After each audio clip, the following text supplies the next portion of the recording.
Joining us now from Washington, CBS News political analyst John Dickerson. Good morning, John. Good morning, Maggie. President Obama bringing in the Republicans to hammer out health care reform. Could this really work? Is it realistic to think that they could meet in the middle?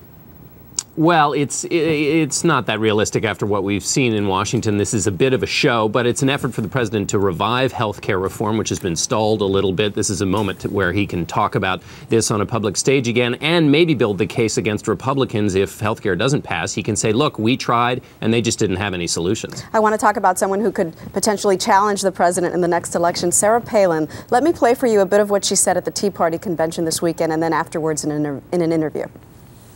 The Obama-Pelosi-Reid agenda, it's going to leave us less secure, more in debt, and more under the thumb of big government. And that is out of touch, and it's out of date. Why wouldn't you run for president? I would if I believe that that is the right thing to do for our country and for the Palin family. Certainly, I would do so. You're basically saying you will consider it. I think that it would be absurd to not consider what it is that I can potentially do to help our country. Why doesn't she just say, I'm running in 2012?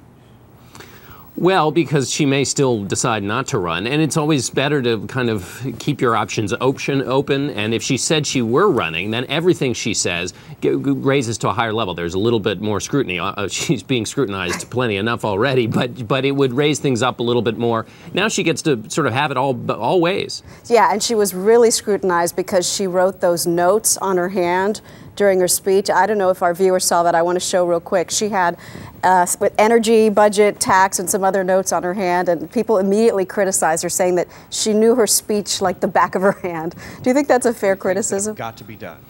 Well, we all face a little difficulty getting our words together in public moments. I think this will be the kind of thing the Democrats will use to pick at her. You know, the notion is that basically she doesn't have the capabilities to be president, and you know, this is a way to bedevil her. I don't think in the long term, though, this will cause her too much trouble. But boy, are her critics having fun with that one. John Dickerson, thank you so much, John.